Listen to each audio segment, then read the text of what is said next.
I hold over 2,000 world records. Down goes Todd Rogers, and he got absolutely destroyed. Not only has Twin Galaxies removed his dragster time from the leaderboards, they removed all of his scores, they banned him from their website, and Kotaku contacted Guinness, who has confirmed that his Guinness World Record has been revoked as well. The good news is, Todd has now broken his first world record, so I'd like to award him with the very first Apollo Legends certified world record for becoming the biggest cheater in gaming history. Just email me an address and I will mail this certificate to you. The funny thing is that Twin Galaxies has known Todd as a giant cheater for years, but have refused to do anything about it until now. Even after his dispute was filed against Todd's dragster time, they continued to drag it out for months, saying they weren't going to make a decision until March 1st, even though the correct answer was obvious.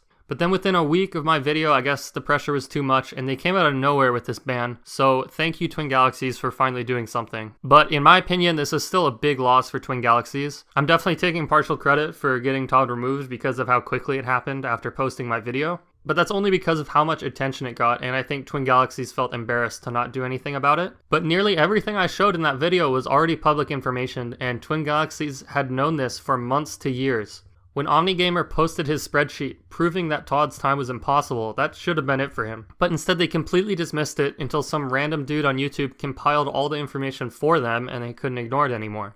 I talked about this briefly on Drama Alert, which you should go watch, but I'll say it again. These guys at Twin Galaxies are supposed to be the leaders. These are the guys who are qualified and have the responsibility to say which claims are true and which aren't true. But in the case of Todd Rogers, the evidence had to become so obvious and the outside pressure so overwhelming that they were finally dragged to the right position. That's not leadership. You guys should have been on this before anyone else. But instead they were nearly the last ones to admit what everyone else had already figured out. One interesting theory I saw was that perhaps they were dragging this whole thing out on purpose. Here are the web traffic stats for Twin Galaxies since June. Look at how much their page views have increased since this whole Todd controversy started. So perhaps this was strategic to keep their views up, but they let it go way too long, and now that it's over, I'm pretty sure they're going to see their page views take a nosedive, but we'll see. What I'm sure everyone wants to know is what Todd thinks about this whole thing, and you will not believe this. Actually, this is Todd, so you will. This guy, after getting exposed in 100 different ways as a fraud, getting banned from Twin Galaxies, and losing his Guinness World Record, still claims he did nothing wrong. Absolutely legendary. As many of you know, Twin Galaxies has made the decision to ban me from their database. Although I disagree with their decision, I must applaud them for their strong stance on the matter of cheating.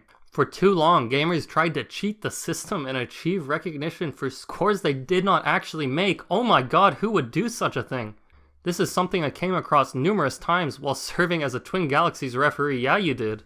I have always maintained that stronger testing and punishment was needed for those trying to manipulate the system, perhaps even requiring live performances on more questionable scores. Many have asked my opinion on OmniGamer and the results of his findings. I have refrained from speaking about him for the most part, which I will explain shortly. But I thought this would be a good time to clear up any assumptions that have been made. My opinion on Omni himself is a mixed one. On one hand, I have respect for what he represents. Change in how we address controversial scores. The ability to fact check based on data is something I hope to see grow. Everyone should be able to compete on a level playing field, and the results should be based on skill alone. I do, however, question OmniGamer's motives and how he went about his efforts. Not once was there any attempt on his part to contact me or question me on my methods. Instead, he chose to use bits and pieces of interviews I have done on my shifting patterns and use them as factual evidence of how I play without ever actually seeing me play in person. I'm not a hard person to reach. My phone number, email, and Facebook are easy to obtain, and I don't recall anyone having trouble contacting me.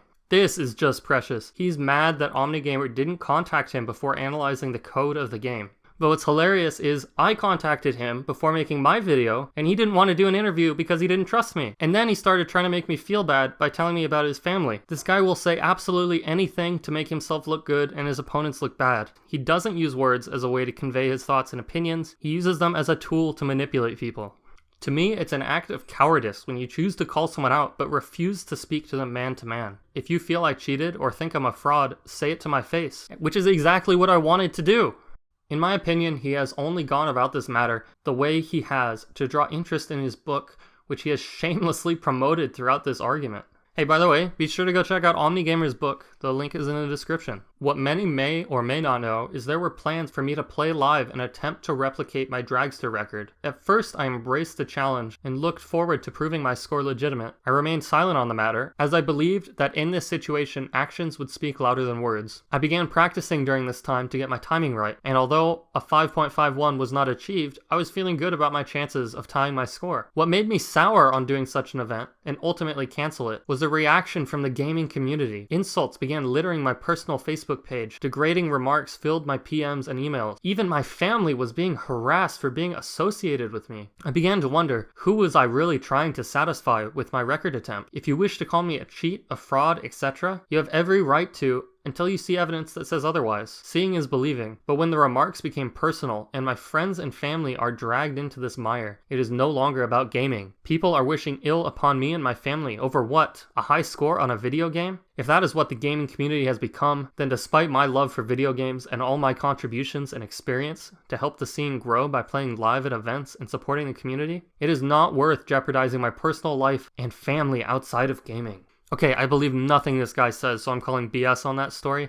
But look how he starts off by saying he can redo it, and then just like in his email to me, he starts hiding behind his poor family as an excuse to not provide proof and trying to shame all his critics into backing off. Dude, I don't even need you to redo the time. Just show me that you can start the race in second gear like you said you could. My name is Todd Rogers, the king of video games. I hold the record in dragster since December 1st, 1980. I beat a perfect run of dragster, which was the run of a computer of a 554. I attained a 551 because I engaged the clutch on the countdown and gave my dragster gas. Show me one race of you starting in second gear. But of course, he stopped repeating that lie now that it's been proven impossible. Alright, quick update for you guys. As I was editing this video, I got that clip from one of Todd's interviews from one of EasyScape's videos, and I went to go find the original interview so I could link it in the description, but it turns out that interview has been removed from YouTube. I don't know if this is Todd's doing or what, but I do find it really curious that now I can't find any videos of him saying he started in second gear other than EasyScape's video, because I know for a fact I heard him say that multiple times and now I can't find the videos. Alright, that's all. What I've noticed with Todd is he will argue his points until someone proves them as complete lies, and then he just stops talking about them and pretends he never said it. And he ignores so much in this post, that should really tell you something. Alright, let's wrap this up. Gaming is meant to be fun. The competitive aspect of it should be used to bring people together in the pursuit of a common goal, not tear down friendships and communities. Who I am and what I have done with my life will not be defined by a score that I produced live, that others do not believe because they were not there. For those of you who have shown me unwavering support over the last few months, thank you. I will continue to play games I enjoy and have fun doing so. After all, isn't that what gaming is all about? Jesus, dude, he is so above the fray, isn't he? He's an honorable gamer who plays for fun. What's wrong with you people? Just let the man cheat in peace. He completely ignores every piece of evidence that proves he's a cheater and instead pretends he's being the bigger man in this situation. God, this guy's awesome. And then look at the responses to his posts. I cannot find the words to express my sorrow for you, my anger at those who did this to you, and what I hope is their reward for this travesty. This was such a bad decision. You stand as an example of great skill, classy contributions, unjust treatment, as well as a victim of mob mentality. I stand alongside you, my friend. Dignity and class, as always, Todd. I've seen you play various games many times live, and in that context, nobody can possibly doubt your huge skills. Stay strong. I am so sorry what happened to you. It pisses me off that this company would involve family and friends in a threatening way. I stand by you and know your scores are legit. Your statement was well done, my friend. And now this is my favorite piece of evidence by far. Look at this comment left on Reddit. This one's for my friends and haters. Seriously, Todd Rogers, the king of video games. Okay, I totally forgot about this until now, but I talked to the former head referee at Twin Galaxies, and he told me that Todd gave himself that nickname, the king of video games. Like, who would look at this guy and say, wow, this is the king of video games? Obviously, he gave that name to himself. But okay, but let's go ahead and take a look at the picture. Oh my god, he got a 5.51. We were all wrong. This guy is really that good. Until approximately half a second later when he got exposed as posting a photoshopped image that's 10 years old. I do need to give one caveat. We don't know for certain that this was really Todd. This could be someone messing with us, but I spoke with multiple Twin Galaxies employees who said that this is exactly how Todd writes. This tag Todd Rogers 64 is the same name he uses for his email and Twitter and everywhere else. Also, this image is super hard to find on Google, so if this was a troll, it was really well done. It's still possible though. I'm pretty convinced that this was from Todd, but take it for what it is. Either way, he's a massive fraud, no doubt about it. So that's the end of that, I guess. Todd has been completely discredited. There are stories about him everywhere in the media about how he's a liar. But in classic Todd fashion, he's taken this lie to the grave no matter what. But wait, there's still more. After my last video about Todd, I was contacted by multiple inside sources who gave me hordes of information, which shows that the corruption at Twin Galaxies actually goes even further, if you can believe it. So what do you guys think? Should we see how deep this rabbit hole goes, or has this been enough? Let me know in the comments. Until next time, peace.